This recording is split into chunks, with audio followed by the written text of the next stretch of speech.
Okay. Are you a man? Are you a man? Are you a man? Yes. Yeah. Do you want us to leave?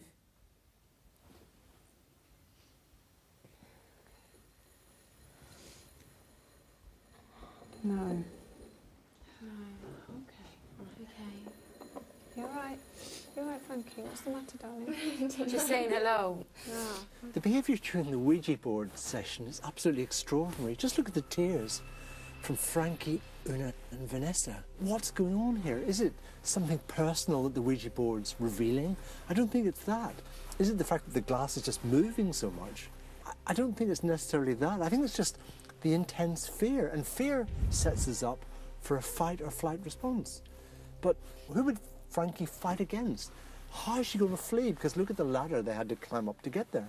So she's kind of stuck in the middle, really. And of course, weeping and tears are an alternative way of dealing with intense fear. It's like a helpless display. It's in some sense, it's very kind of regressive. It's what infants do when they come into the world. And it's a way of kind of inviting someone to kind of comfort you. But because they're all experiencing the same thing, and because they're compelled to keep their hands on the glass, they can't even get comfort, which makes the whole night just that much worse. Does TF mean anything to anybody? Are you connected to one of the girls here? If you are, take the glass to who you're connected to, please. Okay. Oh my God, I'm actually getting shivers really badly now. Okay.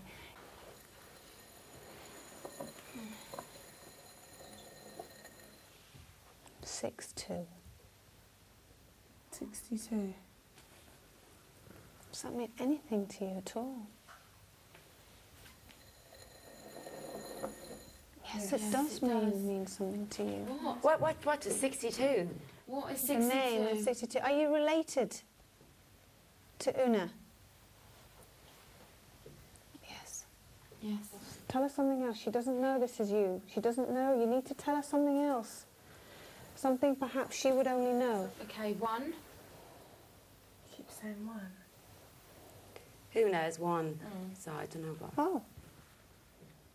Just go to my father's initials. Yeah. J. John. The initials of the surname, please. I still don't know for sure. Oh, fuck. No.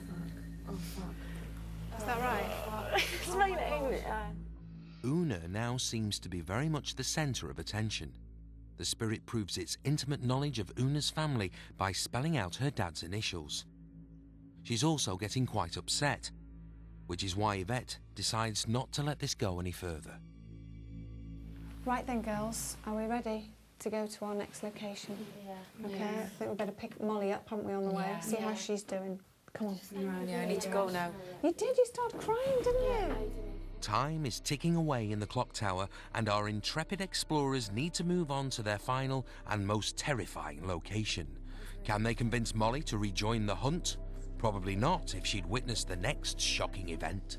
Please be careful going down. I tell you what, though, I preferred it because it was confined to one space. Yeah. I hate looking over my shoulder and thinking someone's going to touch me. And like, thank you.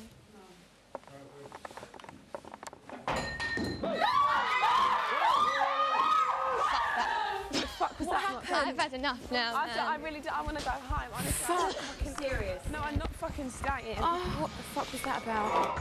Coming up, Molly rejoins the group and enters with a bang. Right, you. But then Vanessa wants out. And Una and Molly face everybody's worst nightmare, trapped in a lift.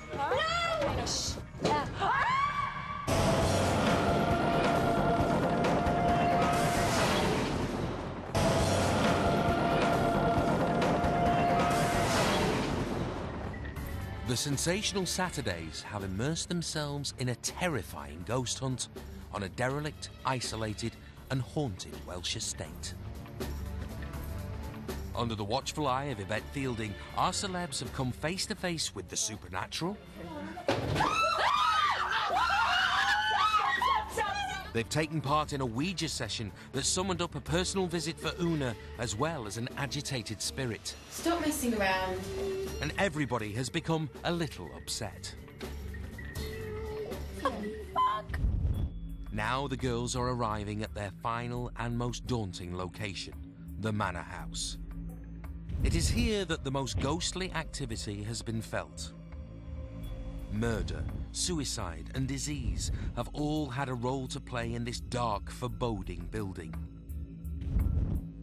During its time as a care home, the nurses would be constantly harassed by eerie events and mysterious goings-on.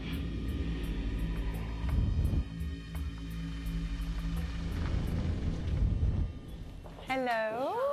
Well, here we are, the last location of the evening, the Manor. What do you think of it so far? It's lovely in here, isn't it? Yeah, very nice. It's very grand. Very cosy, isn't it? It looks all right, but looks can be deceiving. Now, just to tell us a little bit more about the Manor and what it used to be, let me introduce you to a lovely lady called Emma, who used to be a care assistant here. Emma, do you just want to tell the girls a little bit about this place and sort of what you've seen here? Just several strange occurrences, footsteps above, on the landing above here of a night time. And other people think, nurses thinking it's the carers upstairs, and then the carers will be downstairs. Somebody had a hand on their shoulder. They were touched upstairs. Oh, they don't like being touched. No, that's one thing that we really don't like. Yeah, somebody was touched. And little girls and children, voices of children running around and playing. And, I don't want to hear the children. Top landing, a little girl, definitely, everybody that's seen her has said it's definitely a little girl running across the bedroom. Did she live here in this house? We think so, yeah, from when it used to be a proper... Like a home? Yeah, a big grand home, yeah. And would she have died as a child? We don't know. We don't know why. We guess so, with her being a child ghost. Yeah. So. Hopefully we might get... Because they do like to play, don't they? They do, yes. So hopefully... Oh, no.